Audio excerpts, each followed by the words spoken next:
Welcome back, my weebs and otakus. It's Otakunofuji, and today I'd like to talk about my experience playing through Final Fantasy IV and Final Fantasy VI for the first time ever in the year 2024, and what it has taught me about my changing taste in games over the years. Trust me, it's interesting. As always, please like and subscribe to the channel if you like this or any of our other content. It really helps. So, yeah, despite being an old and growing up in the golden era of Super Nintendo JRPGs, I have never played through Final Fantasy VI until now, even though I have owned 5 different copies of it over the years. All of my friends were definitely into JRPGs back in the 90s, but I just wasn't. I liked Chrono Trigger, Secret of Evermore, not Secret of Mana, Illusion of Gaia, and Super Mario RPG, and that's it. Final Fantasy IV and VI, which we called them 2 and 3 back in those days, just never hooked me. However, thanks to the Final Fantasy Pixel remasters finally releasing on Xbox, I have been properly motivated, with achievements, to give the games another chance. And I'm glad I did. I've played through Final Fantasy IV and VI so far, and plan on going through 5 as well. I've learned a lot about the games themselves, as well as why I've struggled with JRPGs over the years. First off, the games are obviously still great. I didn't realize how obtuse they can be though. And there were quite a few times where I had to look up what to do next, because the games don't tell you freaking anything most of the time. Major props to everybody that actually played these back in the 90s, and figured everything out before the internet made everything much easier. Funny story, back in the 90s my friend would call me and ask me to dig through my stack of Nintendo Power magazines to help him through Final Fantasy VI. So it's neat to have some context on why he needed so much help. Sup Curtis, if you ever see this. I've also been surprised to find that just about every boss fight or challenging encounter is pretty much a gimmick fight. Or at least the ones I struggled with and had to look up how to beat them always seem to be. It always seems impossible, but then the solution is, cast this one spell for the first and only time ever, or use this item you never use any other time in the game. And then you blast through a boss easily. Seriously, the sheer number of bosses that have a ridiculously simple solution really shocked me. It makes me wonder if I've been playing every other JRPG wrong all these years too. What was also a pleasant surprise is just how much of the guts of these games are still present in Super Mario RPG, which, as I mentioned, is one of the handful of JRPGs of the era I actually liked.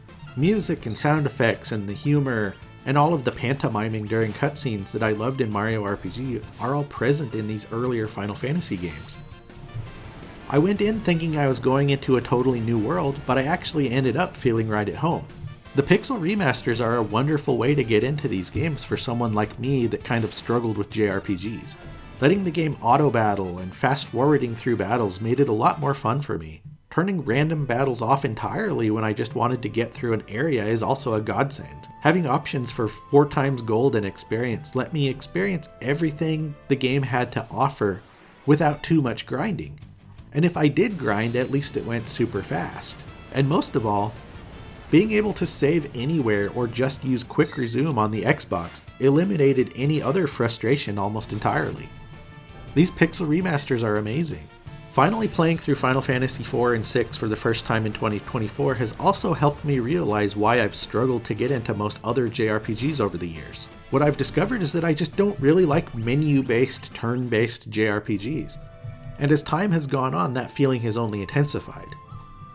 I do like action JRPGs like Star Ocean and Namco's Tales series, but I find it practically impossible to play modern, turn-based JRPGs. I say modern there, but what I mean is basically any of them from the PlayStation until now. What happened to JRPGs in the PlayStation generation? Well, everything got way too epic and cinematic.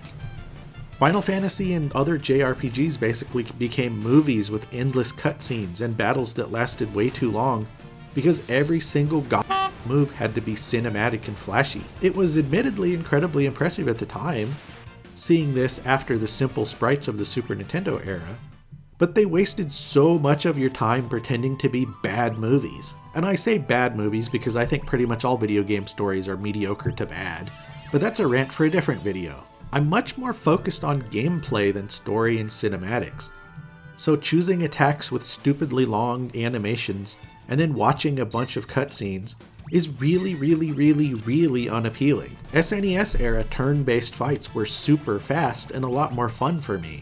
I also feel like the storytelling in the old games was actually better despite being much simpler. You know exactly what is going on and what a character is thinking, and the emotional response the game is expecting from you, all with a single sound effect or musical sting, or seeing characters dancing around and pantomiming for a few seconds. Compared to the needlessly long, meandering cutscenes of most JRPGs from Final Fantasy VII until now, I greatly prefer the simpler style of the older games. And I know everybody loves the Persona series and the Atelier games these days, but I just can't do it. Menu-based, turn-based games just grind my gears. And sitting through endless cutscenes for a bad story I don't care about is agony. And honestly, the over-stylized combat menus in Persona 5 and the new Metaphor game also make my eyes bleed, and I don't want to play them. But I mean, that's a rant for another time. I'm hoping the Suikoden and Lunar Remastered collections coming in 2025 will be more my speed for what I'm looking for in a JRPG, compared to anything that has released since then. I hope you enjoyed my little story about how I finally experienced some classics while learning some unexpected things about the games, as well as figuring out why I've struggled with JRPGs over the years. I'm not saying modern JRPGs mostly suck ass, but I am saying I greatly prefer the SNES Golden Age before everything got all epic and unnecessarily cinematic. Anyway, thanks a lot for watching. Please like and subscribe and check out otakunofuji.com.